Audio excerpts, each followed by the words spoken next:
Um, Good afternoon. Thank you for coming. I am Andres Ramirez. Many of you know me, many of you don't, but I am the Vice President of Hispanic Programs here at NDN. And I want to thank you guys for braving the elements outside, the cold, rain, and winter to join us. We are very excited to have you here. As many of you know, we started this Latin American policy initiative as a way for us to engage in discussions about how to improve bilateral relationships between the United States and the various countries that comprise Latin America, on the premise that many of the policies that we deal with directly here in the United States have an impact both politically, domestically, socially, and economically with Latin America, and that we need to begin to assess those impacts. So today we've put together a forum with some great panelists, some great experts, to sit here and talk about just exactly what this historic economic crisis that we're dealing with right now, what that impact is, not only for America, but for all of the Americas in this hemisphere. And so we have a great list of panelists. I'm really excited and thankful that you guys decided to join us.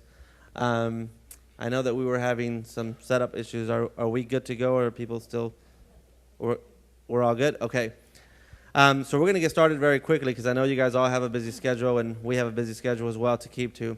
So very briefly, I just want to thank, I'm sure he'll be joining us in a matter of minutes, Simon Rosenberg, who is the president of NDN, who's been a visionary in helping us put together this and allowing us to use the resources of NDN to establish this dialogue and establish this process. I'm very excited today because since I first started working at NDN, I haven't had an opportunity to work with the gentleman I'm about to introduce, and he's the person who recruited me, or should I say more, blackmailed me into taking this job. And that is my predecessor, Joe Garcia, who is a lifetime NDN fellow and a Latin American expert, who's done an incredible job here and kicked off Latin American dialogue here at NDN, talking about Cuba policy and Latin American hemispheric studies that we did with Bill Richardson, now Secretary of Commerce Bill Richardson, last year. So he's going to be moderating this discussion. I'm really excited to be doing an event with him. I'm excited to have him up here from Miami. He's going to be a great addition to this panel. And I'm going to turn this over to him now doing the welcome. So please help me welcome NDN fellow Joe Garcia back. Thank you, Andres. Thank you very much, Andres.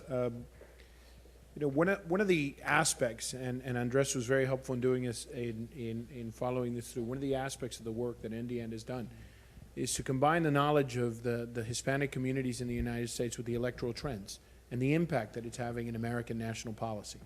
And for a very long time, that is an ignored fact. And the reality is that the Republicans had a tremendous advantage on this, and progressives lagged. In this election, you saw an almost complete adoption of the sort of policies that NDN had put out to try to engage these communities. But engaging the communities also require you to have a deep understanding of what's happening. And so that is why we've got this distinguished panel. And what I'm going to do is, Ambassador Moreno has a limited amount of time, so what we're going to do is I'm going to, with the rest of the panel's permission, I'm going to introduce Ambassador Moreno. He's going to speak for a little while. We're going to open it to questions for about 15 minutes, and then we'll go through the rest of the program. But I want to discuss something that was fascinating. And we've all heard of the decoupling theory, that the world and developing communities had decoupled from the United States enough that an American crisis wouldn't affect them in the way that they have affected in the past. And it almost seemed to be that way at the beginning of this sort of new American crisis. Nonetheless, the decoupling theory has been debunked, at least to some degree. But there also is offering tremendous opportunities to move forward. And in fact, with some of the programs that Ambassador Moreno has put forward at the IDB to try to meet this crisis, as well as how other countries are reacting to this crisis, maybe parts of the decoupling theory are still very viable. But nonetheless, we'll discuss that and other issues as we go forward today. But let me begin with introducing Ambassador Moreno. Clearly, there has probably been few members of the diplomatic corps that had as a profound impact in Washington as Ambassador Moreno, putting a face to the programs of the Colombian government and the programs of the U.S. government to link with that country. And his efforts here served not only his country well, but served the entire Hispanic continent, and his succession to the Inter-American Bank have made a tremendous impact. As I said, he served as ambassador to Colombia for the United States, and has held several public posts and private posts inside of Colombia. He has held a range of leadership positions as well as representative of the Andean region West Sphere Capital, senior advisor to Luis Sarmiento Organization, president of Colombia's Industrial Finance Corporation, and minister of economic development. With that, I introduce you to one of the incredible figures in this great debate that we're having about Latin America and the United States integration, Ambassador Moreno. Thank you. Thank you, Joe. Well, good afternoon, everybody. I want to especially thank Joe for that very kind introduction. I want to thank NDN. More importantly, I'd like to thank the panelists who are here with us and people who really devote a lot of their time in thinking about Latin American issues. Certainly Nora, who's always a great friend, but more importantly, how we work together constantly in debating many of these issues. And I'm sure, you know, unfortunately I cannot stay. I would love to hear some of her take on this. And of course, Paulo Sotero, who is a great journalist, and anytime anybody wants to get current on Brazil should be speaking to him and the rest of the panel. Anyways, thank you all. And let me begin by saying that, you know, we're really living in a very interesting time and truly a time of opportunity. As the U.S. elections results in November really offered a clear and robust mandate for a new president to face some of the more difficult challenges and with energy and resolution, which is what's going to be needed coming forward next year. And I think it's also important for the next U.S. administration and its allies in the Congress to begin to understand so many of the complexities of the political economy and the economic policy being developed in the region, and not to be blinded by old stereotypes that too often color relations between the United States and Latin America. Our region is really looking forward to working closely with the Obama administration, and both the people and the governments in Latin America are impressed by the leadership demonstrated so far by Mr. Obama. I think this opens an enormous window of opportunity for cooperation and development between all of the countries in our hemisphere. Latin American economies are 60% bigger in real terms than they were 10 years ago. And they also show significant improvements in their macroeconomic performance. The average annual rate of GDP growth across the region between 2002 and 2007, as all of you know, was over 5.5%, the highest registered in a 5-year period in the last quarter century. And this healthy growth has also taken place against a backdrop of relatively low inflation, about almost short of 7% on average, 6.86%, and responsible for macroeconomic policies in many of the region's nations, which now boast considerable current account and budget surpluses. Foreign borrowing in Latin America amounts today to 22% of the region's output, exactly half the percentage that we had in 2002. And by 2007, foreign reserves had been stockpiled by the region's governments added up to around $460 billion, up from $165 billion just in 2002. Not surprisingly, the private sector in many of these countries has also registered very strong growth. In some of the Forbes listings of largest global corporations, 20 come from Brazil, 20 come from Mexico, and about 10 from Chile.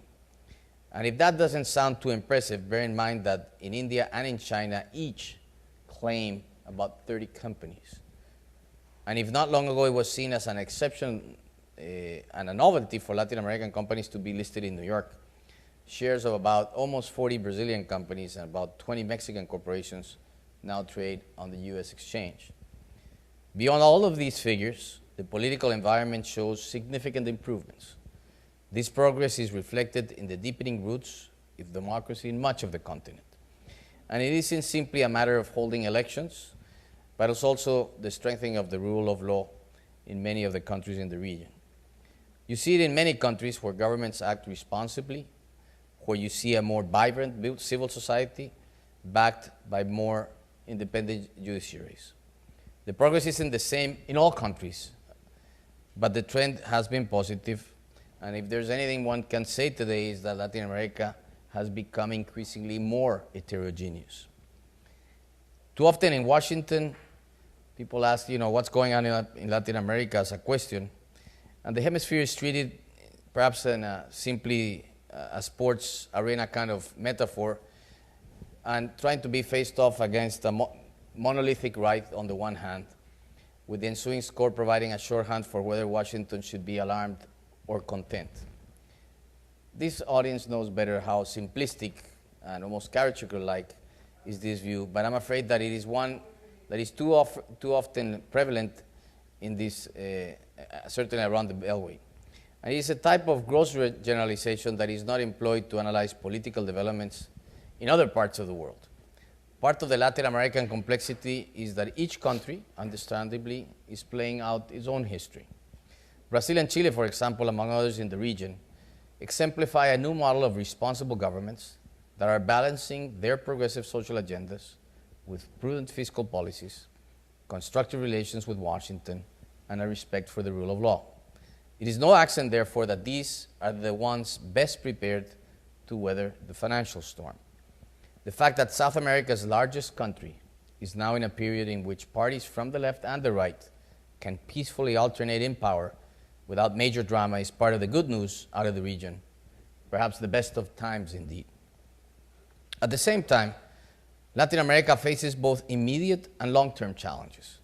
In the first instance, the unfolding global financial crisis is threatening the achievements of the last decade, and some initial wishful thinking, and that perhaps, as Joe was saying, that we could have decoupled. Well, the reality is that we are recoupled or relinked from the problems that today are being faced by both Europe and the US. The current crisis is slashing the region's income as commodity prices plummet in response to slumping global demand. The price of oil, as we all know, has dropped significantly from its summertime peak. Copper has retreated back to prices of close to late 2006 or January of 2007. Soybean prices are down by over 40% from their peak last February, and so on. Meanwhile, as global credit tightens, large companies that have enjoyed access to external financing must now turn to domestic markets for funding. This, combined with the demands of governments facing sudden budget shortfalls, could crowd small and medium-sized businesses out of credit markets, depriving these engines of growth of needed capital. Moreover, Latin America and the Caribbean face the other problems originated far away from the region. First, local currencies are under important stress, and domestic policies to maintain the exchange rate are suffering from tensions abroad. The banking system, even if in a better position than in other regions, may suffer from contagion as foreign financial institutions have a large presence in the region, increasing its exposure to the crisis as these banks could start to repatriate capitals to their home countries. Also, Latin America is exposed to the crowding out effect of debt proliferation. As developed economies are likely to largely issue debt for the public expenditure and the whole fiscal stimulus in counter-cycle policies, Latin American countries will have to upgrade the interest rate of their own debt bonds. Then there are the long-term challenges facing the region, which have been the focus at the IDB. Even when the economic headlines were all positive, there was reason to question whether the gains were shared widely enough and to worry about the sustainability of the region's development. So the bank, which will be 50 years in 2009, is trying to be nimble and innovative in broadening and deepening the region's development. We have programs that focus not just on building new schools, but on improving the quality of education in existing schools. We're backing alternative energy projects that are environmentally sound and don't crowd out food production. We have launched what we call the Opportunities for the Majority initiative to provide financing to private sector companies that deliver quality, affordable products to low-income consumers, what typically is known in the literature about inclusive growth. These issues of long-term sustainable development must be a central concern of the next U.S. administration as well. President-elect Obama is being greeted with tremendous goodwill around the globe. His charisma and openness towards different perspectives, as for instance Europeans or Latin Americans' views, is highly appreciated. Nevertheless, he and his team will need to be mindful that they will be presiding over a financial crisis that is affecting the livelihoods of millions of people in developing countries that for once had no role in triggering this crisis. In contrast to the financial crisis of past decades, this global contagion started here and it spread to emerging markets that had gotten their houses to a large extent in order to avoid future shocks.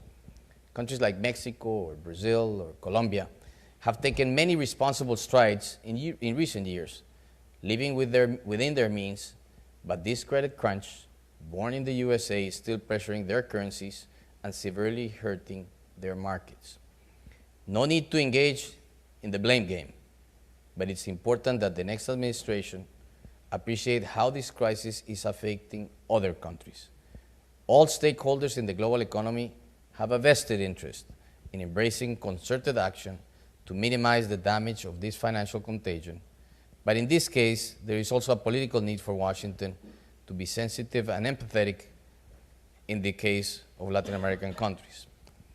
No matter where Latin America ranks on the list of U.S. priorities, the region will present the Obama administration with very important challenges: the imminent or ongoing Cuban transition or succession, the regulation of migratory flows within the hemisphere, the quest for more secure energy supplies, and finally, the need to reform free trade in a way that deepens rather than weakens existing covenants while assuming domestic and political concerns. As it is often the case, these challenges each provide an opportunity. The Cuba debate is well beyond the scope of these comments, but it strikes me as an opportunity for Washington to show a new willingness to deal with such challenges in a multilateral manner. On immigration, the reform that has been presented in Washington, but it remains an urgent issue, and I hope that in a new spirit of pragmatism will emerge to reconcile the labor needs of developed economies with the development interests of exporting countries in a manner that respects the human rights and dignity of migrants. Globally, the flow of cross-border migration increased by 240% between 1970 and 2005, but in the same period, the volume of trading goods and services increased sevenfold. Some 5% of all Latin Americans live outside the region. As economic migrants, sending home close to over $70 billion in remittances a year, while raising concerns about a costly brain drain from their own countries. The trend towards temporary worker agreements between countries could provide the necessary solution to advance the interests of both North and South. Washington's focus on energy matters, which looks to intensify in the coming years, could be the catalyst to raise Latin America's profile among policymakers here. Latin America's stature as a reliable oil and energy supplier to the U.S. speaks for itself, and there will be opportunities to explore ways to expand that. An even greater opportunity, however, may lie in a long-term partnership to develop alternative energy sources. Indeed, as the world moves to embrace non-corn-based biofuels, Brazil could be in the time to supplant Saudi Arabia as an important energy partner. The broader trade agenda will also prove a delicate challenge, as well as an opportunity. The WTO talks to further liberalize trade have stalled, and there is little enthusiasm for new regional or bilateral trade pacts, and there's also growing skepticism about the benefits of globalization, both here and in developing nations. And this is a major problem that could dramatically aggravate the economic slowdown. Tough times can't be used as a pretext to deny the interdependence between nations or the economic reality that the more nations exchange goods and services, the better off they tend to be. Trade and foreigners always make tempting political targets in downtimes, but responsible leaders must not stop to that temptation. Protectionism is not the answer to legitimize anxieties about globalization, which the U.S. government can and should address by negotiating human rights, labor, and environmental conditions in trade agreements and in trade expansion. And I'm also happy to see that in the G20 communique, the whole trade issue was really brought to the forefront. We'd like to close by noting that there is ample historical precedent for those of us who are optimists by nature. Back in the 30s, Franklin Roosevelt became president during a dire economic crisis, and he turned this nation's back on fear, not only on fear itself, as he put it, but on fear of further engagement with the outside world. For Latin America, that meant the good neighbor policy and an era of harmonious relations. Then in 1960, a young Democrat took office in what was considered a historic milestone in this country, the first Catholic to become president. Like Barack Obama, Kennedy didn't have a wealth of experience in government, but he inspired hope for a political renewal. Also, like Barack Obama, it wasn't clear how much attention Kennedy would be able to devote to Latin America, given how distracted he would be by pressing crises elsewhere. And yet it was in his administration where the Alliance of Progress was launched, still remembered fondly throughout the region. I believe that Latin America is ready to engage in a mature alliance with Washington, a true partnership that is mutually beneficial as the hemisphere navigates these uncertain and turbulent times. Thank you very much.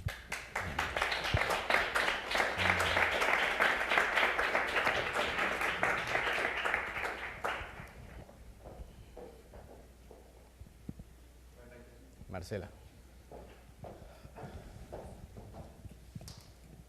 Thank you. Marcela Sanchez, I'm a columnist here in Washington. I wanted to ask President Moreno, this famous flight to quality, I think that is being called, have you had a chance or have you been able to hear how much are we talking about in regards to Latin America, how much money is already leaving the region? And what can the bank do to counter that situation? How much do you have to offer? Well, Marcela, it's hard to, I mean, I haven't seen any hard numbers of what's the, let's call it the flight capital out of Latin America to the United States. And I think you, for one to get a true handle on this, you probably would have to do it country by country. But one of the interesting things is that when you talk to people, to bankers in many different Latin American countries, you almost saw, like, for a time, I don't know that's still there, a reverse flight to quality as Wall Street entered into all the problems that we all know. People who had, for historically, all family fortunes in U.S. banks, moved them back to Latin America and basically told, from what I'm here, and I have no deep analysis on this other than what you talk to bankers, and you know, bankers love to talk. Basically, how people were bringing back money and saying, just keep it simple, put it in very safe kind of paper. And so you go to countries like Panama, which has a big banking center, and you'll see that. You see some of the countries that have AJAC offices in the U.S. From Latin American banks. So you saw that trend as well. So I think it's working both ways. The net effect, I don't know what it is right now. I wish I knew.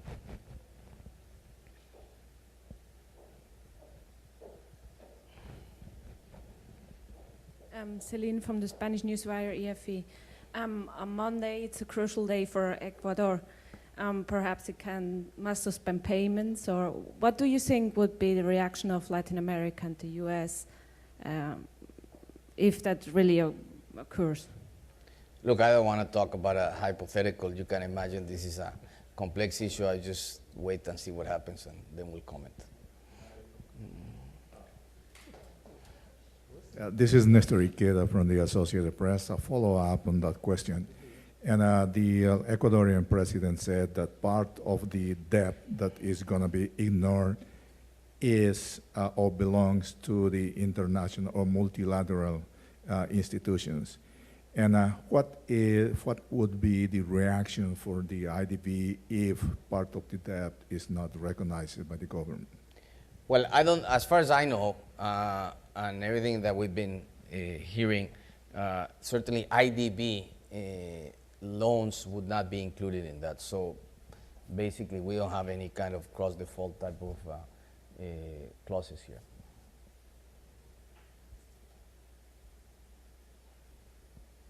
Yeah. In the G20 another meeting, you mentioned that the international institutions and international banks have to be updated or introduce not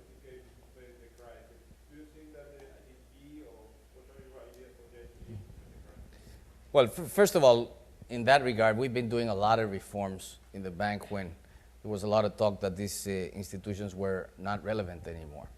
And those were the days when, you know, there was plenty of money available, and you know the rest of the story. So we began many of these changes, and they basically began to be implemented in the bank starting in July of last year. And since that, we've continued many of the changes that we need to do. What are the bulk of those changes? One, the understanding that if you're working in a hemisphere that is so heterogeneous, you must have increasingly more people in the country offices and less people in Washington. And that you need to deploy technical people to the country offices. Second, the way we operate. On the one hand, we used to have many different units in the bank. What we did is we basically work in a matrix system, which is the way most financial institutions work today. And by the way, that's one of the reforms the World Bank did with a lot of success. So we basically went there. We're, of course, now looking at risk products. We're working on a capital adequacy model, a new operational framework. And certainly, vis-a-vis this crisis, what we're doing is we're topping up our lending as much as we can for 2009. We also created, one of the first impacts that we saw in the region were issues, as you would only imagine, around liquidity. And one of our main concerns is to try to help in whatever way we could to have a liquidity facility. We created a liquidity facility of $6 billion, but we knew that wasn't enough. So we led an effort with other institutions, and the World Bank joined in, the Fondo Latinoamericano de Reservas, the CAF, and we're working with others in this regard. We are hoping to work with other governments to find ways where we can get funds directed at specific needs, for infrastructure. Sam knows this very well. I mean, infrastructure lending is going to be a major issue. And one of the interesting things is that, yes, there is a huge gap in infrastructure investment in Latin America, but certainly the best way, and perhaps one of the very central ways for many countries to do any kind of fiscal stimulus. So we're hoping to see how we can help and support those projects like we have been doing it, and perhaps working and partnering with other organizations.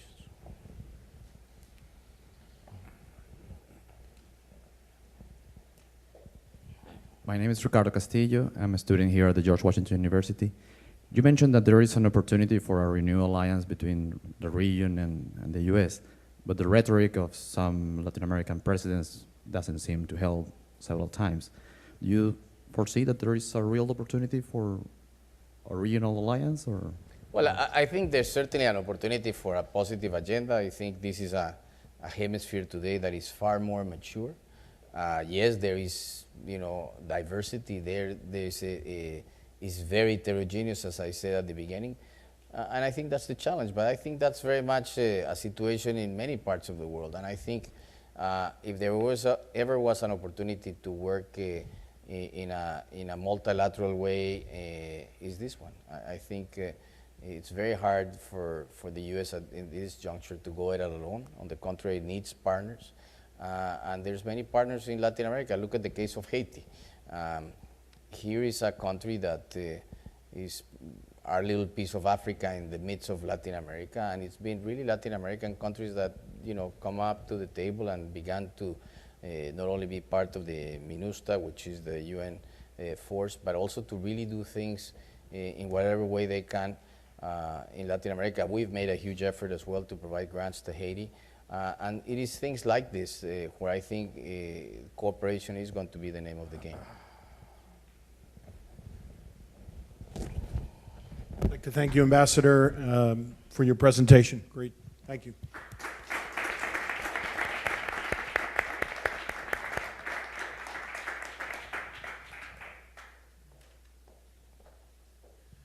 Okay, what we're going to do now is we're going to introduce the rest of the panelists, and then we'll have them do their presentations, and we'll then take questions. Dr. Nora Lustig is a native of Argentina. Currently, she resides in Mexico and works with the Colegio de Mexico. She is currently a J.B. and Maurice C. Shapiro visiting professor at George Washington Elliott School for International Affairs. Prior to this, she served as president of Universidad de las Américas Puebla in Mexico. Before her post was as president of the university, Dr. Lustig was chief of Poverty and Inequality Unit at the Inter-American Development Bank. Dr. Lustig has also been a senior fellow at the Brookings Institution and a professor of economics at El Colegio de Mexico. Dr. Paulo Sotero. Mr. Sotero is currently the director of the Woodrow Wilson Center's Brazil Institute. For the last 17 years, Mr. Sotero was a Washington correspondent for Estado de Sao Paulo. As leading Brazilian daily newspaper, he has also been a regular commentator and analyst for the BBC radio. Sorry? I'm sorry? Yeah, okay. So, well, but we're just introducing all of them. So has been a regular commentator for the BBC Portuguese Language Service, Radio France International, and Radio El Dorado in Brazil. Since 2003, he has been an adjunct lecturer at Georgetown University, both the Department of Spanish and Portuguese in the Center for Latin American Studies of the Edmund A. Walsh School of Foreign Service. And finally, we have Mr. Carlos de Abreu. Mr. Abreu is currently Brazilian Embassy's Deputy Chief Mission and Minister Counselor for Economic Affairs, a Brazilian career diplomat. Minister Counselor Abreu has served as head of the Market Access Division at the Ministry of Foreign Relations and as advisor to the Minister of France and as advisor to the Undersecretary for Policy Planning at the Ministry of Foreign Relations. His diplomatic postings also include the Brazilian Embassy in Bolivia, Argentina, and the Consulate General in San Francisco. And we're going to begin. Mr. Sotero, is it? Who's the first presentation? Okay, Dr. Lustig. Okay. Now, let me move to the. I have a PowerPoint presentation. I don't know if just to. Okay. Let's see this. Well, thank you very much for the invitation to NDN. Thank you, Joe, for the kind introduction, and also I'm delighted to be here with my co-panelists and to have an opportunity to share with you what kind of a mess we're in. And I don't know how to get out of it, but we'll discuss some of the implications that the mess has for Latin America. So how, this is, what do I hit? Because this is, Should start there. all right, so you know who I am. Okay, I think that you mentioned at the beginning, Joe, that we were in a world that we thought whatever happened in the U.S. was going to be more or less self-contained within the U.S., and that that actually led to a number of things that I think when people will study this period, will really try to understand why there was this sort of misleading perception of how things were going to evolve, because the policy responses actually made it worse for what happened afterwards. Because when if you go back to mid-2007, that's when the subprime crisis expressed itself through the failure of one of the Bear Stearns funds.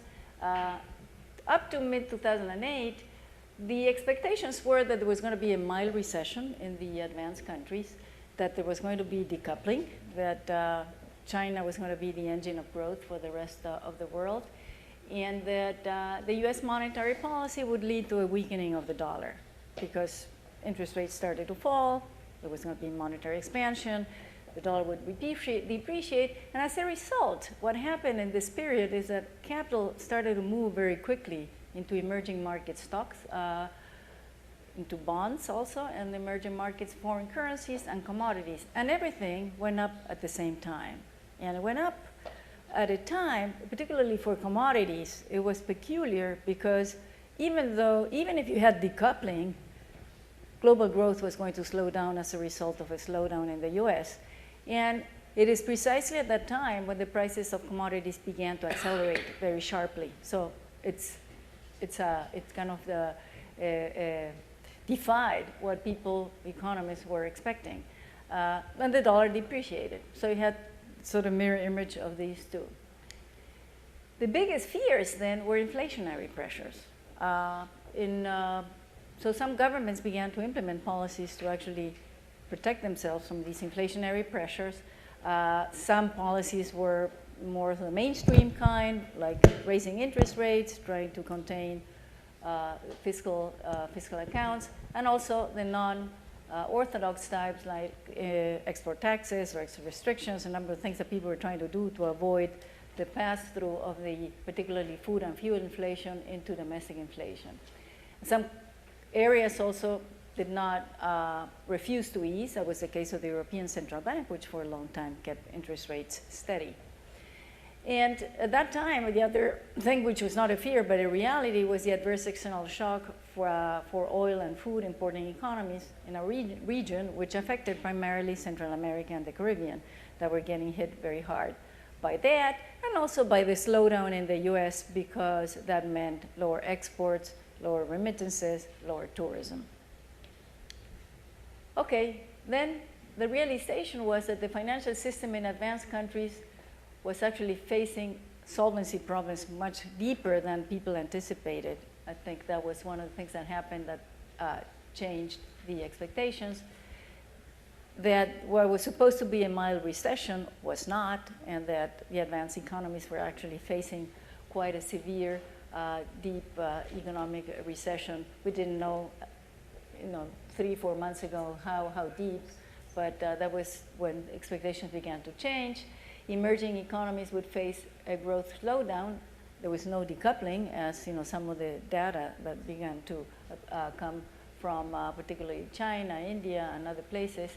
And in addition to that, the post-Lehman collapse, which led to a global credit market freeze, made everything worse.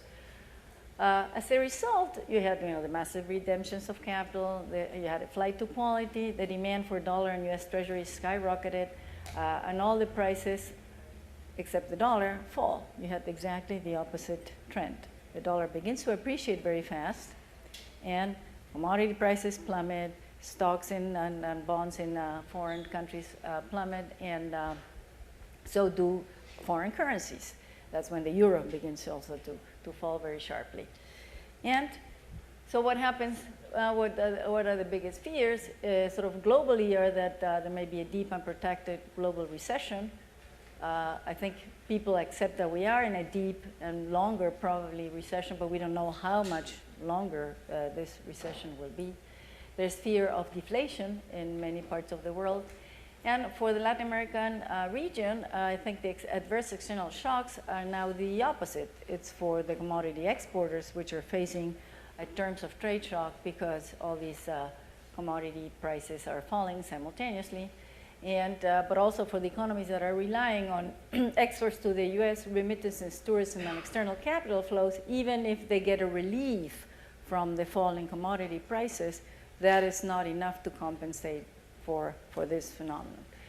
So here, this I think allows me to show you, what's happening with oil, how oil started to sort of go up very quickly in this phase one, which is the one that was from mid-2007 to mid-2008, and how then things begin to fall. If we extend this graph, we would continue to fall. The same thing happened with food commodities, that you had this incredible acceleration in the post-mid-2007 period. And capital inflows to the region, which were rising very quickly for quite a while. During phase one, they sort of continued to rise, but in phase two, they begin to fall. Because now, like I said, there's this flight to quality, and this very sharp increase for treasuries and demand for dollars throughout has created some forms of capital outflows. So what are the expectations now in terms of what kind of world are we living in? And to look at what happens and what kind of world we're living in, it's usually, you need to change this more or less every week. This is October 24. For example, well, this is the forecast from JP Morgan, but well, JP Morgan, I think that has still China with 8% from a conference call that I heard this morning. But the World Bank already has put the growth for China at 7.5. So, and you know, every time you read any forecast, they become lower and lower. But that's, you know, what the world looks now as of the end of October, which means that 2009 is going to look very ugly because you have negative growth in the most powerful economies in the world. So that doesn't mean anything good for the rest, of course. You know, even if they were doing relatively better than these economies, they were not. I mean, for China, even growing at 7.5 is pretty disastrous because they were growing at 11 and 12%, and that creates tremendous pressures on unemployment. So what are we going to? You know, how do we think about Latin America and the impact of the crisis? I think that well, any time that we want to see what might be the effect of the crisis on Latin America, we look at the financial channels and the channels through the real economy. And the financial channels, for a while, were considered to be pretty secure, if you want. There were not going to be problems in the financial sectors in Latin America because the banking sector was, had already gone through crisis, and therefore they had learned the lessons, and also because the foreign banks were making money without having to invest in risky assets, and so that was very reassuring. However, when you had the Lehman collapse and all its sort of impact that it had on financial, on credit markets throughout the world, and which was immediately followed by this flight to quality, what happened is that we discovered that in two of the largest economies in Latin America, the corporations had made bets for sort of the wrong bets, because they assumed that their currencies would continue to appreciate. So when they faced the depreciation, they were stuck with very serious problems, and some of them had to even go bankrupt, particularly in Mexico. But also there were many companies like in that situation in Brazil. So there was a new thing. In addition, because these companies in Mexico and Brazil were international companies, they had debt that's dollar debt, and they had to face then servicing this debt at a more depreciated local currency, which put quite a bit of pressure on them. And there's quite a few companies that are like that. This was really very scary at the beginning of October, mid-October. Now it seems it's been, you know, they found ways in which they can shore it up with the development banks, the domestic development banks, and they have created, you know, mini rescue activities for all these companies that were in dire straits in both countries. So it doesn't seem to be as dire as it was a few weeks ago. Then you have the reduced access to international credit markets, which it is affecting the economy, which means that coupled with capital outflows, that to actually be able to fund themselves, particularly again the private sector, because in many of the countries the public sector is fine, but it will still have to roll over its debt. But it will be more expensive to have access to this resources. So there is pressure on the financial side, different from one that we anticipated. And every time there's a crisis, I always say, where are we going to discover something that we hadn't thought about? And what we hadn't thought about was this, you know, this investments in risky assets. Then on the side of the real economy, I mean, obviously exports are falling, remittances are falling, and the growth in tourism also is, well, they're not falling. Everything is growing at a lower rate, I should say. And the lower commodity prices are bad news for Mexico and South America, and like I said, they're good news for the rest, except that they're insufficient good news to offset the bad news that comes from this part. So what are the prospects? It would have been perhaps interesting to have Luis Alberto here, but last week they had this group of former central bankers and ministers of finance that are part of the shadow Committee on Financial Regulation that is housed by the Center for Global Development from Latin America, and they issued a statement in which is out, I think was published by the Financial Times, but it's also on the website of the Center for Global Development, where they estimate that next year the region will need something to the tune of $250 billion to roll their debt and budget support. So this is, public sector requirements, and they don't think that that's going to be available easily for the region, and that what's out there on the part of the multilaterals is not going to be enough. So they're proposing to create a sort of special facility that would channel resources using also the multilaterals, but it will require much more in terms of resources to be able to cope with these needs. Then in terms of growth, right now I think the predictions are converging that Latin America will grow at around 0.9% in 2009 with downside risk, and that this is 3 percentage points lower than what it was growing in this past, and also its potential. There is the view that Argentina and Mexico are probably in a recession or might face a recession, and that Brazil is a borderline country. Maybe we'll hear more about that from our two speakers.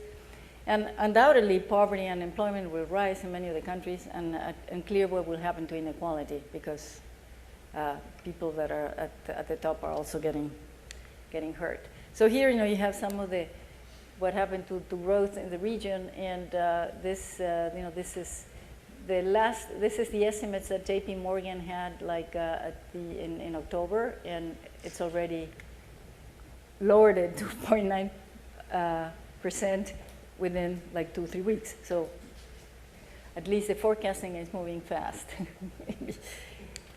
So our country is ready to cope with this. For example, we always ask, okay, you have the needs that occur at the macroeconomic level, but also you have the needs that maybe you can try to help the poorest parts of your population. Even if you face a slowdown, are you going to be able to deal with this in some way? And as you know, one of the instruments that are being used a lot in Latin America are the cash transfers, in particular the conditional cash transfers. And the IDB put together an analysis how many countries do have these at a sufficient scale that would be able to be used to help cushion the impact on the poor. So there's 8 out of these 26 that are here. We're fortunate that 2 of the largest countries that have the largest, the largest number of the poor in Latin America, when you add them up, are combining Mexico and Brazil. You have a good chunk of them. So it's good that these 2 countries have the largest and most institutionalized programs to deal with this. But you have many of the poorest countries that don't have anything, like Haiti, Nicaragua, places like that. So of course, in these countries, like in Haiti, you probably need a cash transfer for the entire population, given that the income per capita is so low. Bolivia also doesn't have one. So I think that we do have a problem that countries are not ready. In addition, there's very few that have anything in the way of employment programs, since probably what we're going to see is an increase in unemployment or deterioration in the quality of employment, a lot of underemployment as a result of the crisis. There is really not preparedness in the region to deal with that, which is bad news.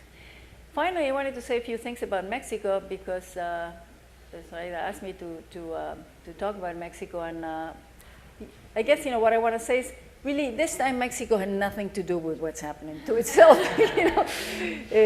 for once, like they say every time.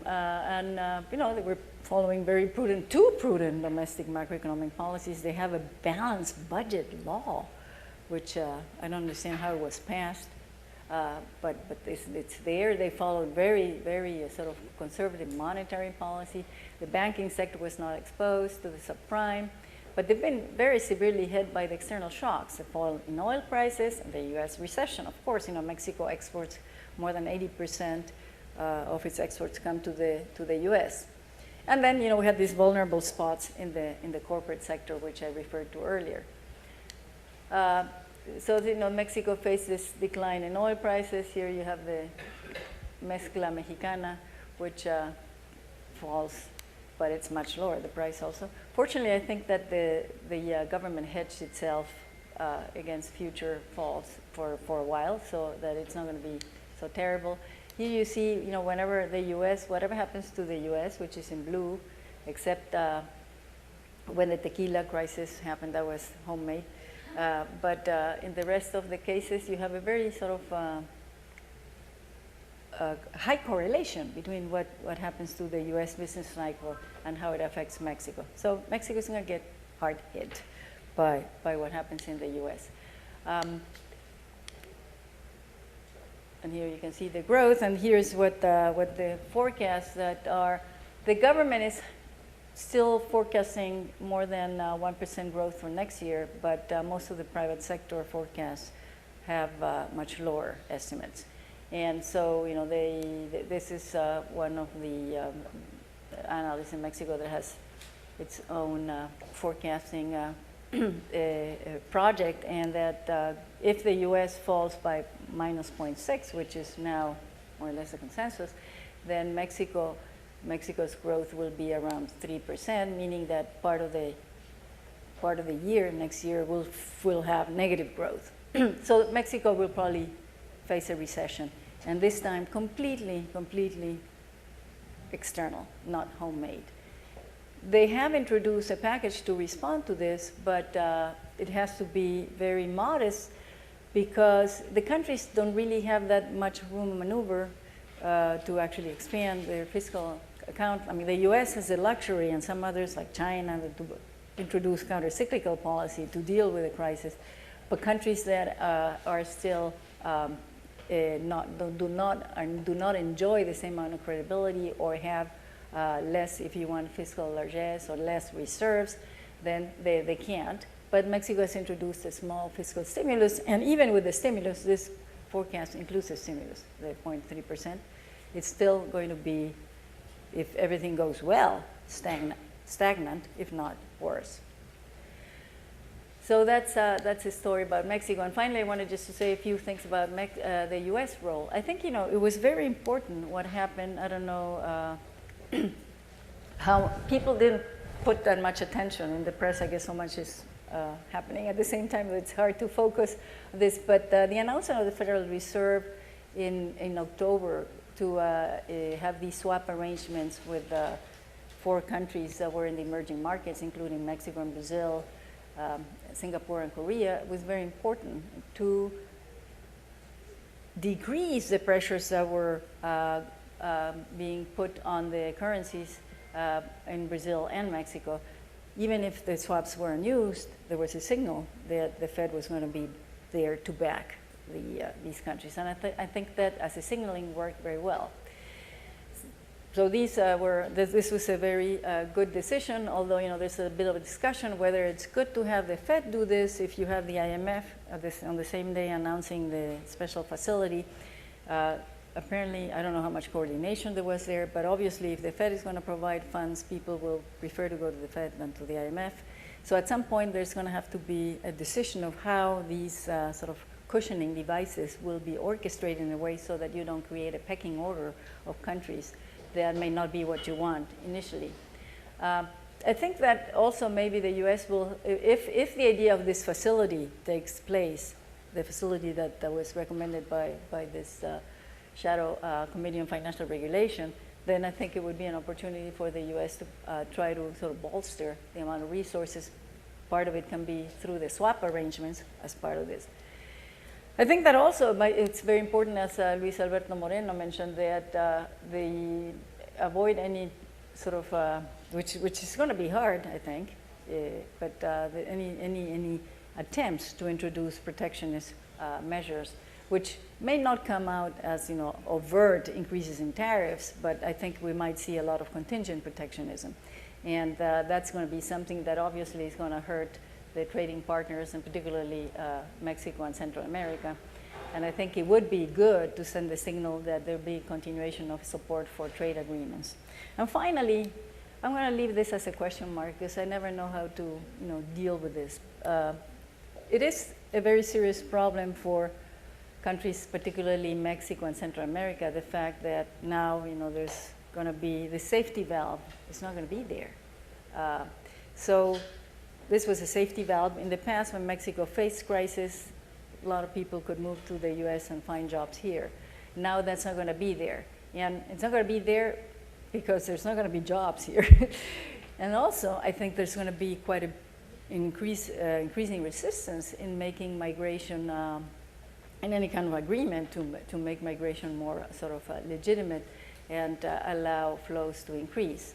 But this is something that's going to have to be dealt with because particularly with respect to Mexico, I think we do have pretty much of a time bomb next door but I don't have time to get into that. But Mexico is a country that, as you know, is going through many, many difficulties. And if you have lots of young people returning without jobs to places in the border or nearby, I don't think that we can expect many good things happening from that.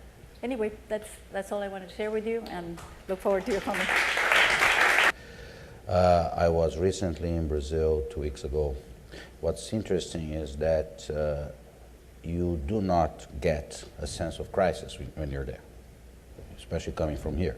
People see the crisis as something that's happening in the United States. People don't feel it there.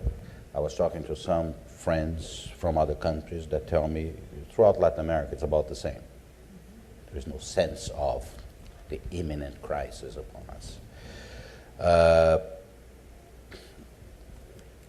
This is in partly justified. For instance, yesterday, the day before yesterday, we announced the official figures for the third quarter in Brazil. The economy grew at 6.8%. So people saw that, it's not, they are not dreaming. But obviously that the picture has changed dramatically since the 1st of October. And they know that there is a disconnect in Brazil, and I believe in other countries also, but in Brazil it's very clear between two things. When you look at the government actions, it's clear that the government is expecting a major crisis. When you pay attention to the government statements, you have the impression they're not. President Lula, for instance, said initially that, well, this thing is not going to get here. It's going to just a little wave, the marolinha, as he said, which entered Brazil political lexicon forever. No. Then he said famously that the crisis will not cross the Atlantic. It crossed the Atlantic, made the right turn, went to Brazil. And I frankly don't understand why it is that way. I don't understand why the government doesn't prepare the country more for what it knows it's coming. I was at the presidential palace 2 weeks ago talking to some friends, and one person told me, oh, next year we are going to grow 4%. And I say, why don't you say that we are going to grow 2%, because it looks like we may grow 2.5 or 3. And then prepare people for 2, and when it grows 2.5, we say, man, we did so well. The World Bank thinks that Brazil, the latest prediction is that Brazil will grow at 2.9%, which is not recession in Brazil. Recession in Brazil is around 2, to closer to 2.5. It feels like a recession if we don't grow more than that. So this is sort of, there is a major discussion on what to do now with certain aspects of policy that's very important. For instance, Brazil has had, and we have maintained, very high interest rates domestically, 13.75%. There is a debate in Brazil about, isn't this the moment to really cut this thing in half or by 50%? Put interest rates down to 9%. What would be the damage? Well, the problem is that in a country that has not yet erased the memory of hyperinflation, and that has a potential problem with inflation as the currency lost, 40% of its value? So you have a potential for inflationary pressures ahead. The central bank has been very careful, but you could have a conflict that we have not have so far in Brazil. The president has been very supportive of the central bank that has acted quite independently. yesterday reaffirming a very tough monetary policy, but signaling a possible drop of the rate. So this is a interesting development in Brazil. In terms of what the government is doing, is more interesting. For instance, as Nora pointed out to you, the actions by the official banks of Brazil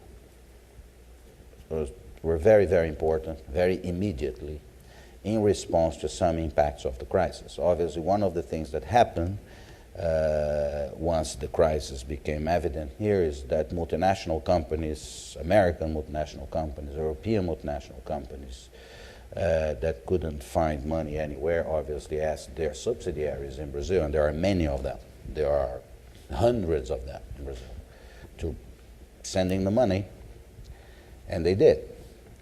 The other thing that happened is that because of the credit crunch that was immediate, our companies, the multinationals that Nora mentioned, and also the companies, the exporting companies in Brazil, started having problems to finance trade.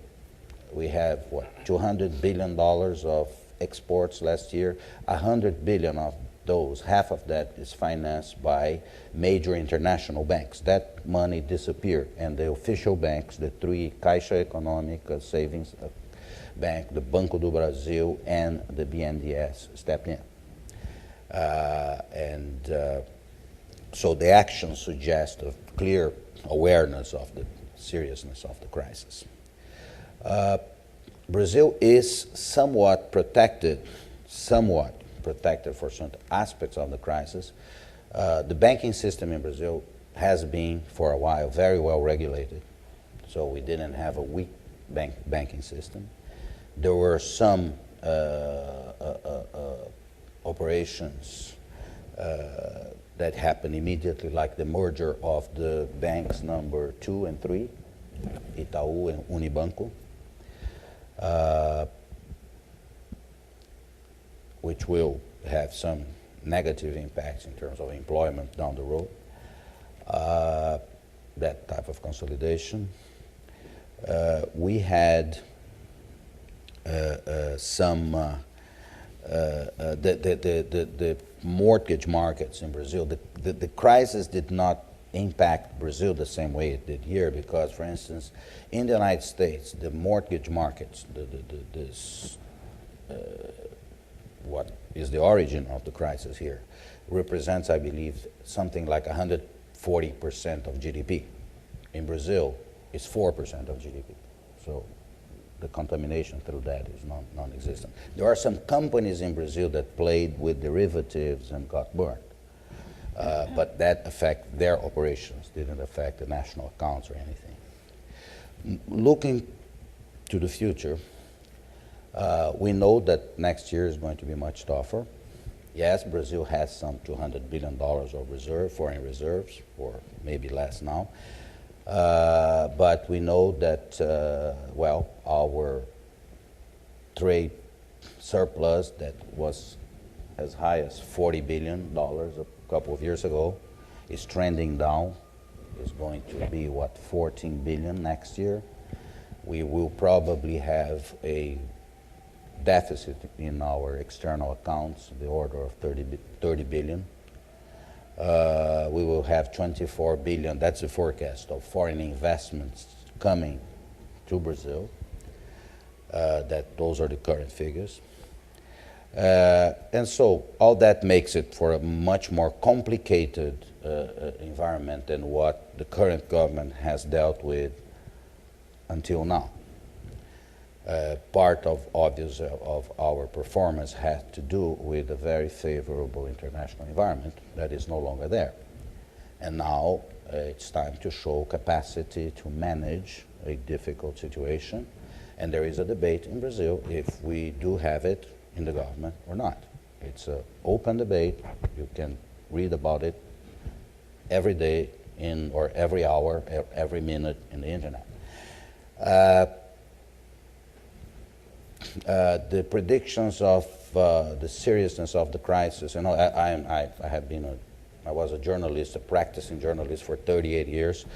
I'm on the rare breed of optimistic journalists. There are 2 or 3 of us around, but I have seen so many predictions about the end of the world, that this crisis is going to be so serious, so devastating, Actually, I don't believe that this crisis will be such in Brazil. I don't believe that the protections we started building in the previous government, expanded very audaciously in the current government to fight inequality, to protect the poor. I think that they can very much remain. They don't cost much in terms of the overall budget, overall economy. One important thing to note is Brazil has been, inequality, which is one of the things we are known for, has been going down in Brazil quite fast. And because if you see the statistics for the last 4 years or so, the economy, while the economy was growing to an average of maybe 4 or 5%, the income of those in the lower parts of the income bracket were growing by 10%, 11%, by sort of Chinese rates. That's where you have the quality of growth in Brazil was quite interesting, quite good in that sense. There is no reason not to maintain those. Actually, the increase of the minimum wage, the transfer programs that Nora mentioned, and stability have helped to create new economies in areas of Brazil where there are none. New economies that meant more consumption, et cetera, et cetera. Obviously, all of this is under a question mark. Now we don't know how deep the crisis will go, and because we don't know all the repercussions worldwide.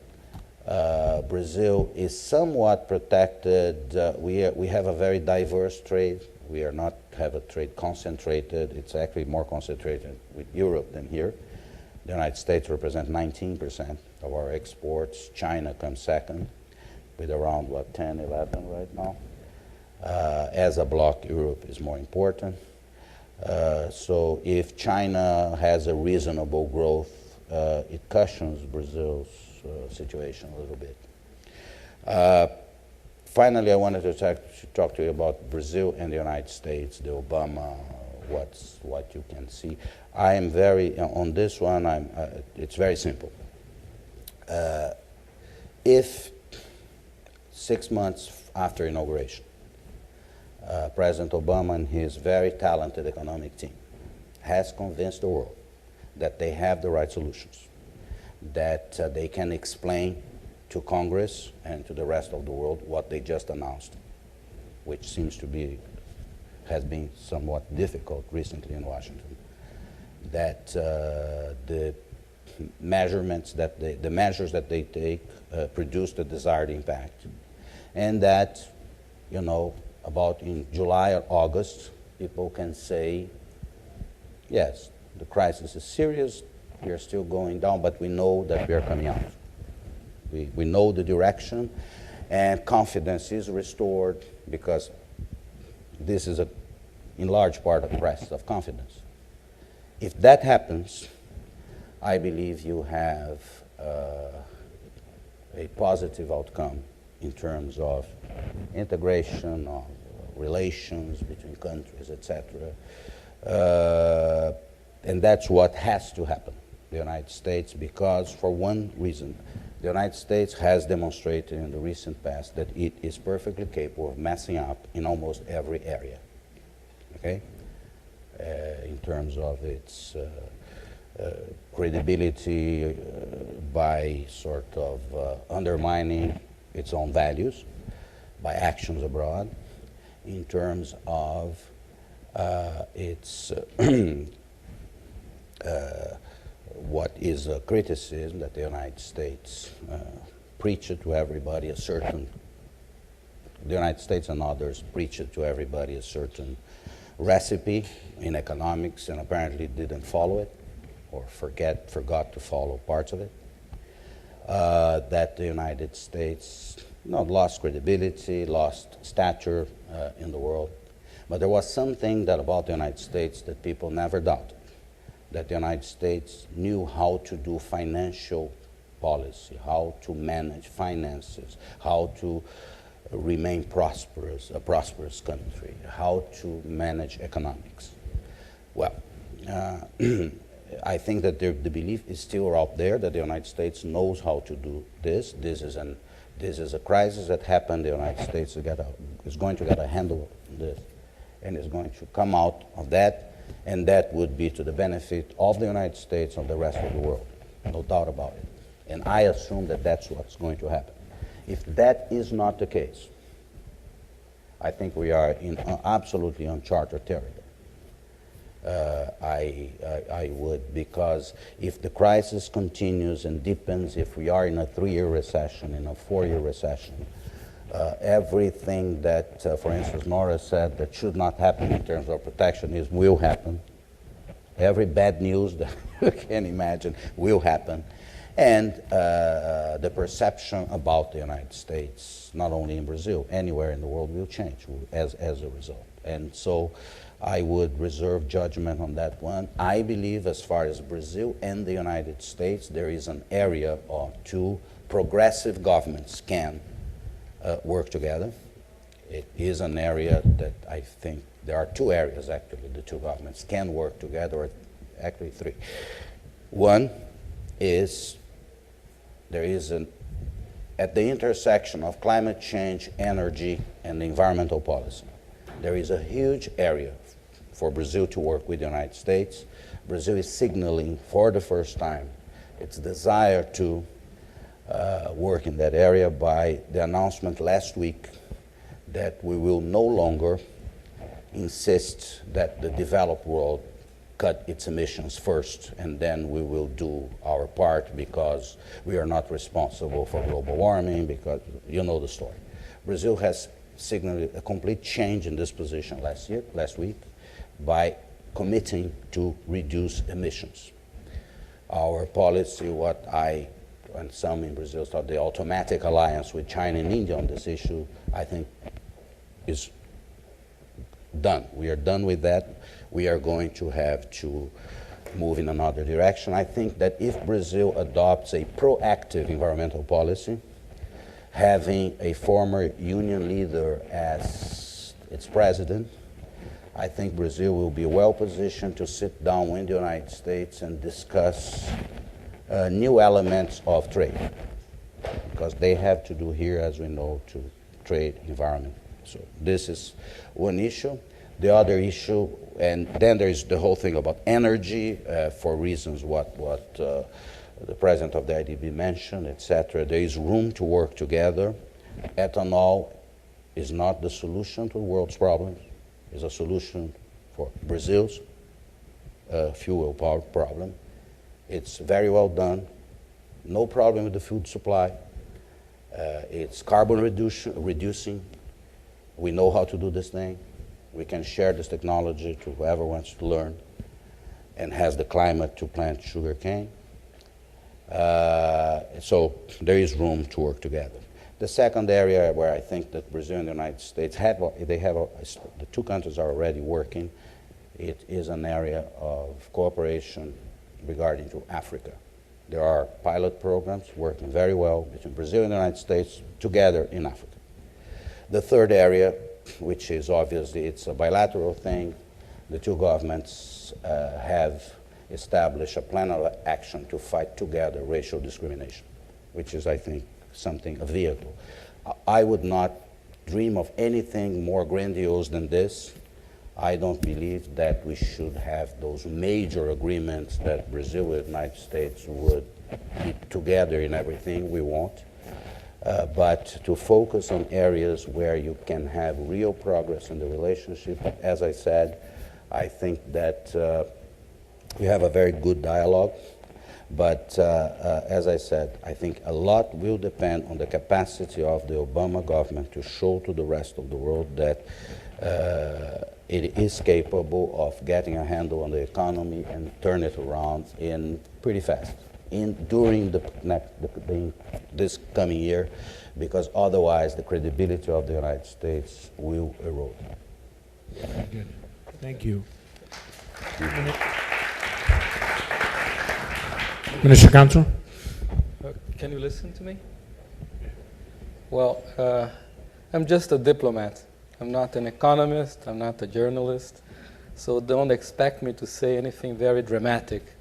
You know, diplomats never say no. If we say no, we're not a diplomat. So, but first of all, I would like to thank NDN for inviting me to participate in this event. It's an honor to join a group of such distinguished panelists. Luis Alberto Moreno, President of the Inter-American Bank, Nora Lustig from Colegio de Mexico, Paulo Sotero, Director of the Woodrow Wilson Center's Brazil Institute and a dear friend. And it's also an honor to have Joe Garcia as the moderator. It's interesting when Paulo Sotero, he mentioned that there is a contrast between what the actions of government and what government officials tell people in Brazil in general. And this occurred to me to make a comparison to you so you can perhaps understand a little bit of our culture. For instance, when you are sick and ill in the United States and you go to the doctor will tell you if you have a cancer, look, you have cancer, you're going to die in 6 months. This is a card, this is an excellent shrink. I would really advise you, call him up. He's a very competent man. He'll help you. In Brazil, if you go to a doctor, no, but this happened to me, to my family. My father passed away a few years ago and he had cancer. And it was very interesting. He went to the doctor with my mother, and then my mother called me. Look, your father, it's not. He has fever. He's not doing well. The doctor, he's positive, but he wants you to call him up. And then I called him up. Look, I'm very sorry. Your father has cancer. I don't know. I don't want to tell him. And you know, this is how things are. In a way. But. Well, anyway, the issue before us this afternoon is it's a very, very challenging one.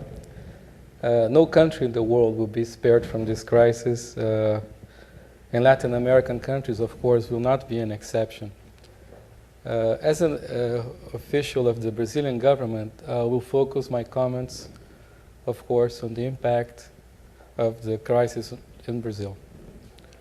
A few years from now, Brazil may be seen as one of the countries that was better able to weather a crisis, the likes of which we had not seen since the Great Depression. When I say this, it reminds me of a British joke, you know. Two British gentlemen met after a very long time. They were friends since, I don't know, school. And the other one asked the other, how is your wife? And the other one replied, in relation to what? I mean, and it's a... when I say no, because because Nora Lustig said that Brazil is a borderline country, and I don't know, you didn't say that explicitly, but I don't know, I gathered that the entire world is going to a recession. I don't know, but anyway, however comforting this assessment will be, the fact will be that Brazil will still have paid a heavy toll, and that it may take us a few years to return to the growth rate that we were experiencing until last September, when Brazil began to feel the full-blown impact of the crisis.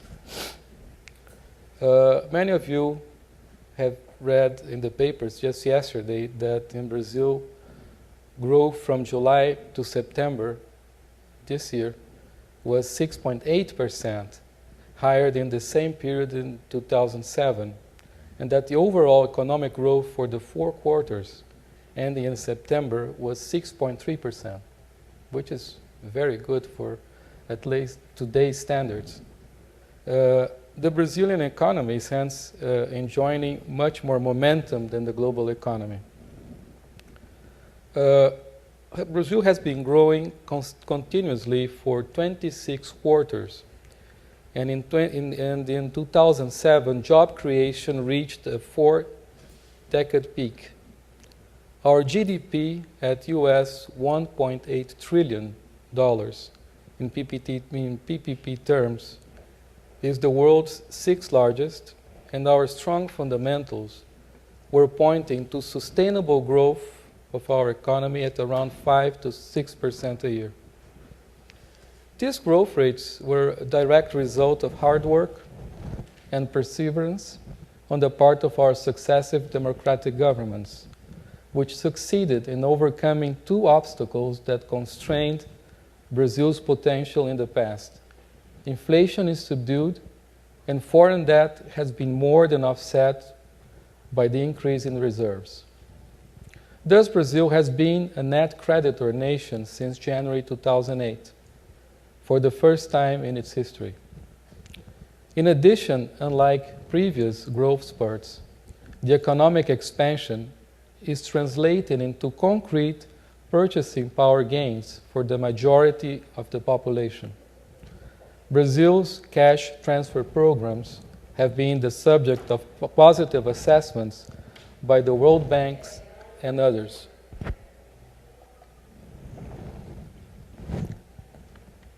Now, more than 50% of our population belongs to the middle class, which has particular significance in a country such as Brazil with one of the highest rates of social inequality. Another source of economic strength is Brazil's highly diversified foreign trade profile in terms of both products and partners, which reflects the size and profile of its economy, as well as strategic policy decisions made in the past. While Brazil is one of the main producers and exporters of agricultural products and foodstuffs, manufactured goods now represent over half of our total exports. The European Union and the United States are important trading partners, but so are Latin America, particularly South America and our Mercosur partners, Asia, Africa, and the Middle East. While exports to developed partners have been increasing, export growth has been more dynamic with developing countries, which account for over 50% of our total exports at present. Moreover, Brazil's investment relationship with developed countries is becoming more balanced. Brazilian companies are increasingly investing abroad. Brazil has become an important investor in the United States and remains one of the largest recipients of U.S. investment in aggregate terms. Notwithstanding our increasing oil reserves, Brazil is fully committed to continuing to improve its energy mix, which has already become one of the cleanest in the world. In 2006, over 75% of electricity was generated by hydroelectric plants, and over 40% of total energy consumption came from renewable resources. Brazil has been leading efforts towards the development of renewable energies, particularly sugarcane ethanol, since the oil crisis of the 1970s. Over 90% of new cars sold in Brazil are flex fuel, so that they can use gas and ethanol, or ethanol. And it has been estimated that the ethanol industry has prevented annual emissions in the neighborhood of 33.2 million tons of CO2. In recent months, ethanol has surpassed oil as the main fuel for cars in Brazil. Oil is becoming the alternative fuel in Brazil. In November 2007, Petrobras oil company discovered off the coast of Rio de Janeiro what may be yet to be proved one of the largest oil and natural gas fields in the world. The Tupi oil field could raise the country's reserves by more than 50%. Even without Tupi, all investments are a little bit under consideration or reconsideration at present. Brazil's reserves are second only to Venezuela in Latin America. Brazil has been self-sufficient in oil production since 2006 for the first time. On November 15th, Brazil played an important role at the summit of the G20 countries in Washington and showed full willingness to work in close coordination with other leading economies to tackle the huge global challenges brought about the current crisis. We are looking forward to the next G20 summit to be hosted by the United Kingdom in April 2009, and we're looking forward, of course, to working with the new US administration. When Jim O'Neill from Goldman Sachs included Brazil in a list of 4 countries that have the potential to become major world economies by the year 2050, the BRIC countries, we saw it as a welcome responsibility rather than a reason to rest on our laurels. On April and May 2008, rating agencies upgraded Brazil by making it the 14th sovereign nation whose foreign currency debt was raised to investment grade. That upgrading reflected and highlighted the maturation of Brazil's institution and policy framework. Rather than a goal in itself, we see this recognition as the end of the beginning. In short, Brazil is well positioned to cope with this crisis, which is not only financial but also economic. Moreover, the Brazilian government has been taking many additional measures on the domestic front to boost confidence in our fundamentals. I'll mention a few. Easing of reserve requirements aimed at assisting smaller financial institutions, extension of trade financing, the establishment of special swap facilities in US dollars with the Federal Reserves, which has been mentioned previously, interventions by Brazil's central bank in foreign exchange markets to avoid excessive volatility, the adoption of anti-cyclical fiscal policy in 2009 to offset trends of economic deceleration. At the same time, we have been witnessing in Brazil a process of consolidation in the domestic banking industry, as Paulo Sotero mentioned. For example, the merger of Itaú and Unibanco last November created the largest bank in Latin America. It must be stressed that the Brazilian banking system is not exposed to losses on asset-backed securities and derivatives.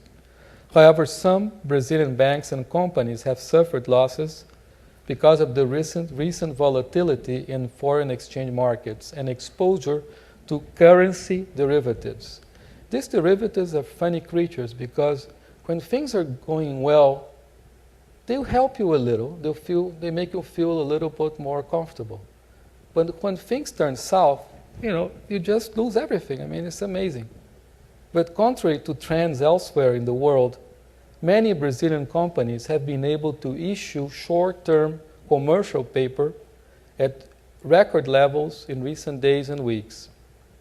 Albeit our strengths and the measures that have been taken by our government and our private sector, the international financial and economic crisis is expected to cause a sharp decrease in growth rate in the last quarter of 2008. However, the Brazilian economy is expected to grow well above the world average, according to independent estimates, by 5.3% in 2008, reflecting the fact that we have been growing fast in the 3/4 quarters of this year, 2.4% in 2009, and 3.2% in 2010. These are not official figures. They're from the Intelligence Economic Unit. The main engine of our growth will continue to be our domestic market, while welcoming new trade and investment opportunities. Inflation is expected to remain subdued. Our domestic currency, which has depreciated sharply in recent months, going from 1.55 reals per dollar to around 2.45 reals per dollar, is expected to show some recovery in the short run. Lower domestic demand and commodity prices should prevent a pass-through to consumer prices, so inflation should remain subdued. A modest widening of our currency account deficit is expected, but it should remain close to around 2% in 2009 and 2010. Our exports should experience a contraction that may last for some time, but the widening of the current account should be contained by declines in imports and freight costs. Tax revenue should contract due to economic deceleration. However, this contraction should be moderate since Brazil's tax base is highly diversified among corporate income, wages, sales, foreign trade, industrial production, services, and fixed assets. Indeed, given that the Brazilian public sector is now net holder of foreign assets, currency depreciation has brought about a reduction in the net public debt GDP ratio, which is considered, as you know, a proxy of fiscal solvency. This ratio went down to 36.6% from 39.9%, a reduction of almost 3 percentage points. Brazil has done its homework. Our boat is strong enough to face rough waters, but it will take some time before it will be able to sail safely again at the speed it reached during the last years. That is a very high price to pay for a crisis originated elsewhere by a developing country with great potential but also with great social challenges. I was going to elaborate a little bit on our bilateral relations, but Paulo Sotero did it so well. I would only add a few things. At least we cannot complain about the level of attention that the U.S. has given to Brazil. We don't see a quantity as an important matter. Perhaps what we value more is quality of attention. In these last 4 years, during the Bush administration, we have had many accomplishments in many areas. We started to, for instance, to cooperate in the production in biofuels. This just to mention one field of cooperation. We have been cooperating in many areas.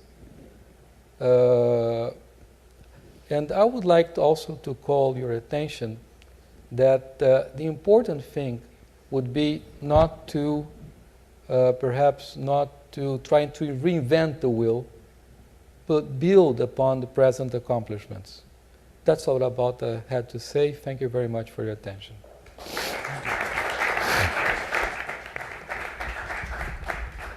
Are there any questions? Marcela. Wait for the mic so we can get it on the video. Thank you. I wonder if I could ask you about this concern about protectionism in a hard environment and the perception, it might not be fair, that Brazil has in some ways been at fault or to blame for the lack of progress toward the free trade area of the Americas.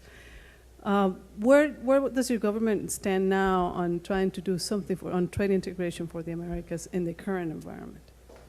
Well, that's a very good question. Let me tell you that I'll raise a couple of points here. First, the main perhaps obstacle to an agreement in our FTAA was agriculture. Brazil and Argentina, we have an Argentinian diplomat here in the room, We are competitive in terms of the production of agricultural products. And in reality, what was offered to us in terms of market access was not enough to justify demands, high demands in other areas, like in the opening of our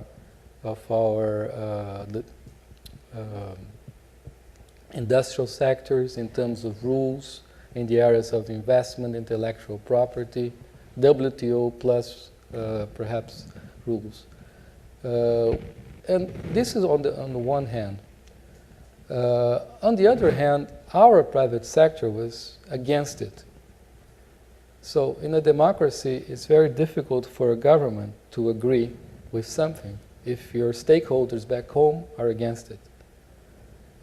This is a very important point I would like to stress. I think that at present things have changed. I see the Brazilian private sector eager to engage, in trade negotiations, not only regional, bilateral, but also at multilateral level. I must recognize now, of course, that it's understandable why the U.S. didn't want to open its agricultural market for Brazil in the negotiations of the FTAA. I say it's understandable, not that I agree with that reasoning, but because you can only deal with agricultural subsidies at multilateral level. It's too bad that we haven't been able to conclude the Doha round yet, because for the first time we would see some ambition in agriculture in the WTO and GATT system. I think we haven't been able to conclude this round yet. I'm sure that one day we'll be able to conclude the Doha round. I think that the Obama administration has a very important role to play here, because, see, I call your attention to an article by Paul Lustig. I read it in the Washington Post. I think it was a Saturday or Sunday edition. And he went straight to the point.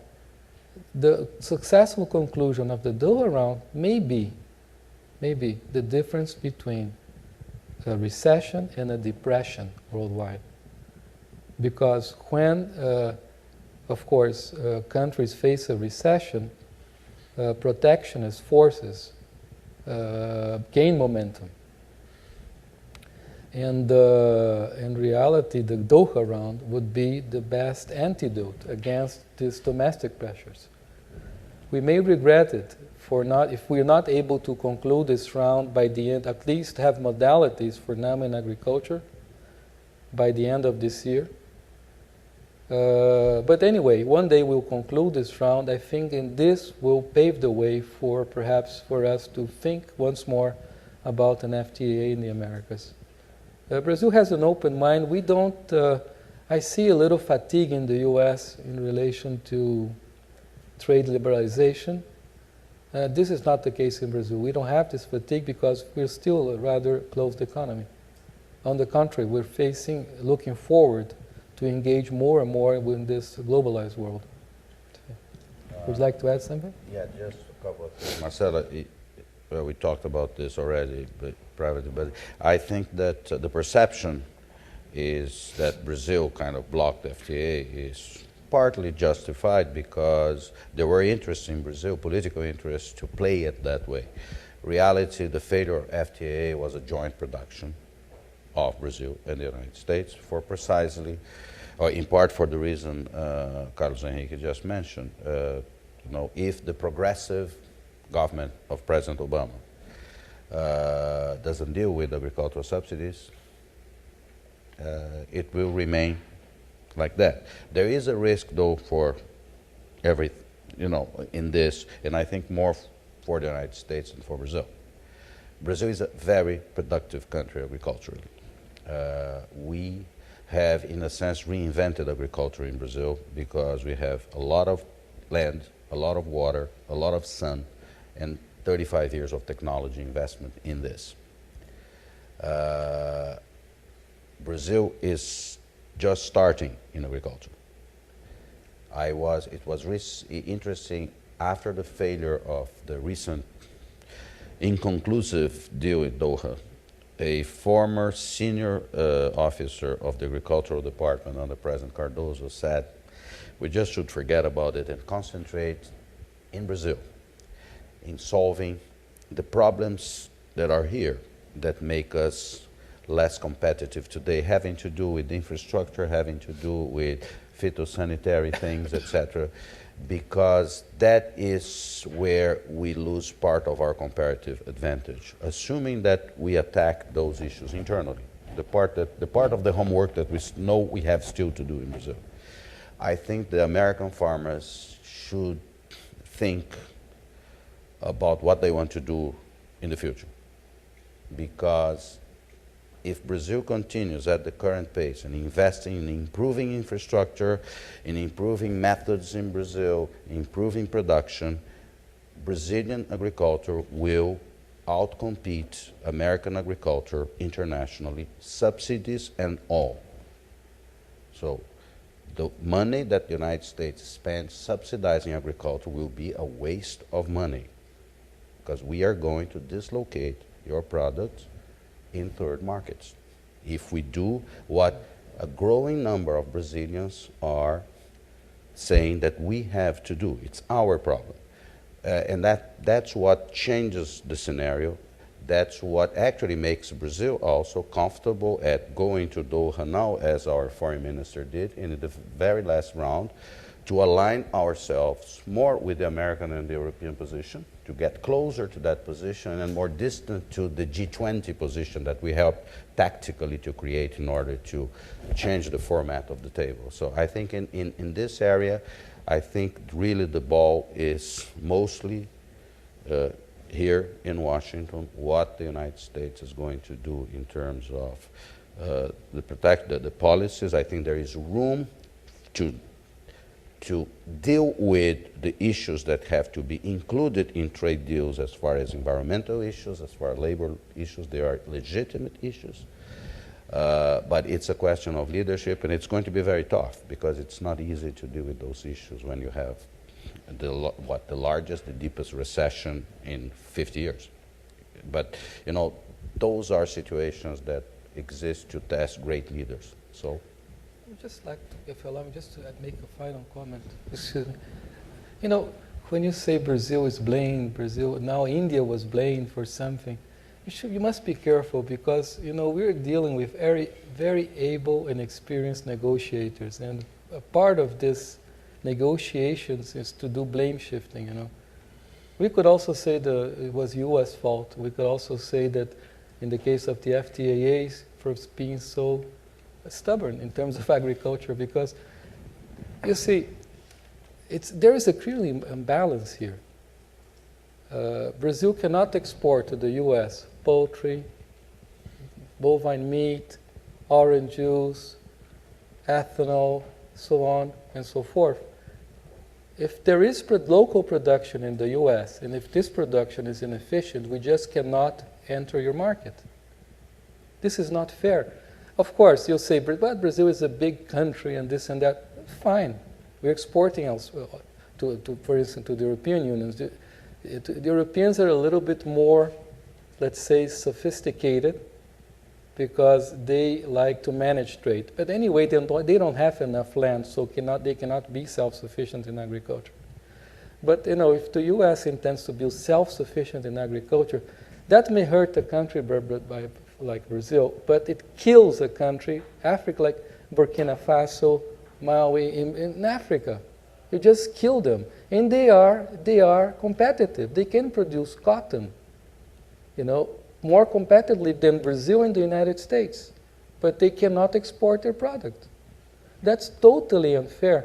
And I wonder, I mean, as taxpayers and consumers, I mean, this is obscene. Obscene, quite frankly. You know, we must be careful, because this blame shifting, you know. In July, India, of course, of course, the U.S. is part to blame too. How can, India and the US did not reach an agreement over a very technical issue, but the US and India can reach an agreement on nuclear energy, which is extremely complex? That will never convince me. Thank you. Any other questions? Yes, Martin.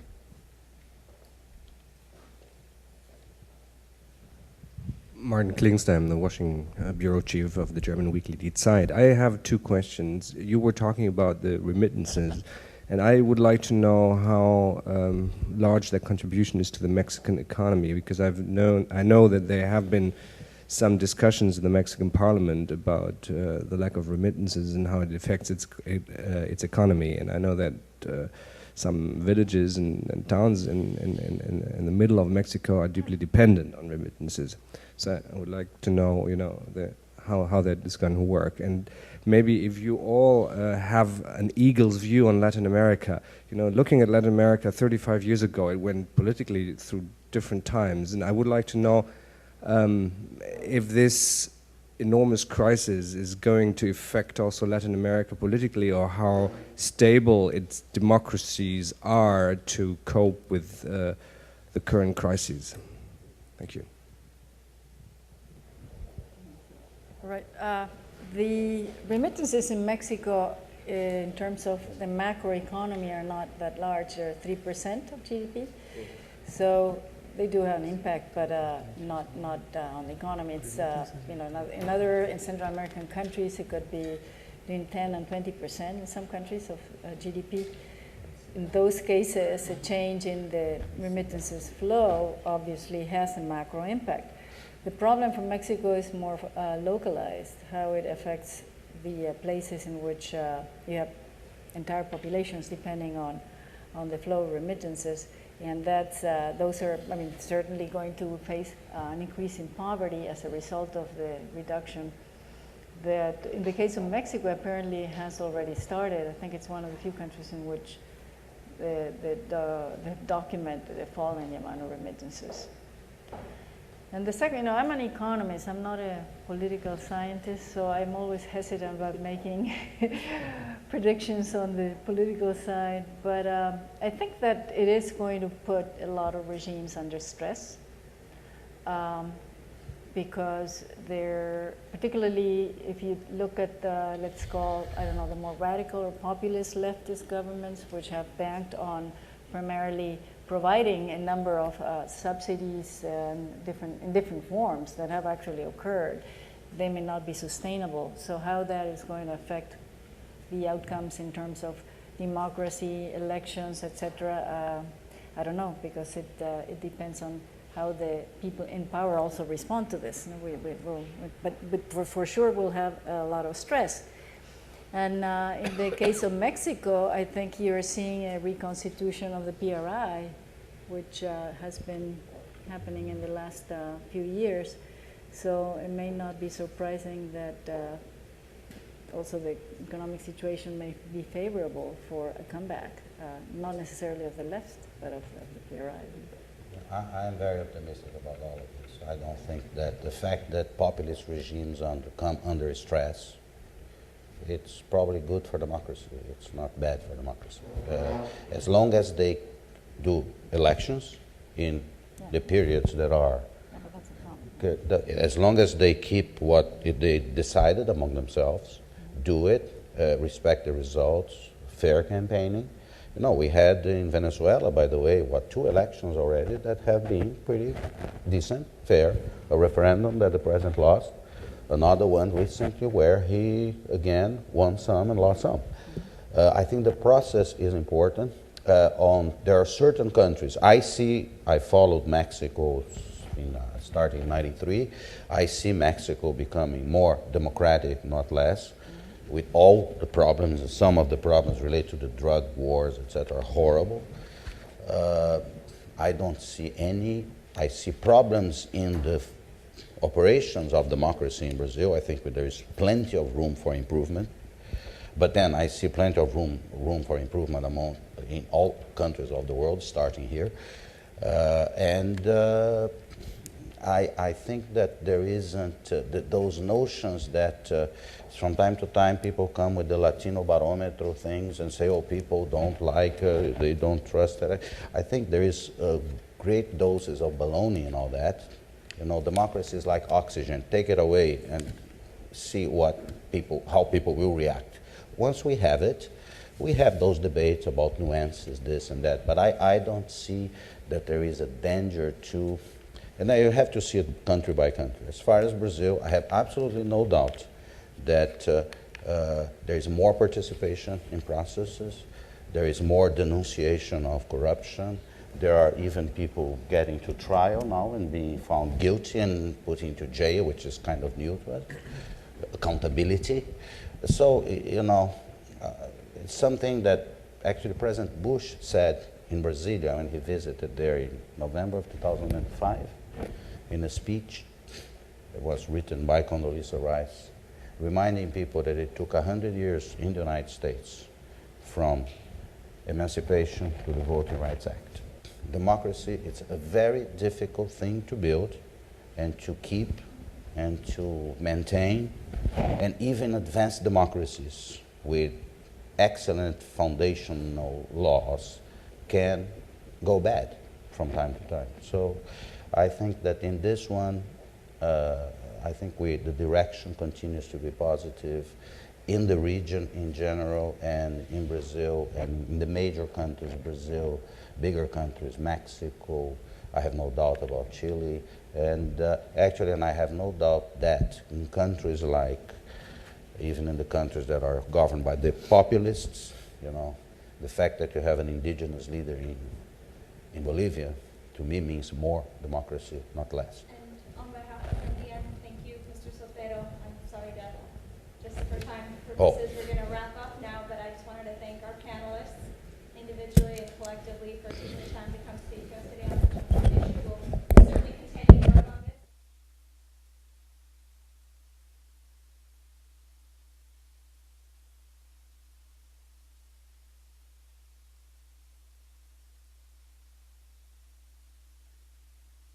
Prepared the panel, the sort of construct that came up, and it's in a lot of the literature, is you know, the classic line that when America sneezes, Latin America catches a cold, and the truth is we've caught more than we've got a cold. We're not just sneezing, and the truth is, if you look across the markets, I believe that Latin America is not acting as bad as we would have thought in the past. In other words, and I think Ambassador Moreno's comments sort of laid that out, that that Latin America is in a stronger position than we would have thought. But I do think that a further integration of the region will probably benefit, and the crisis will allow probably Obama to take a much more multilateral approach, both on a financial basis as well as on a political basis. But I wanted to thank all of you. It was a wonderful presentation, and look forward to further discussion.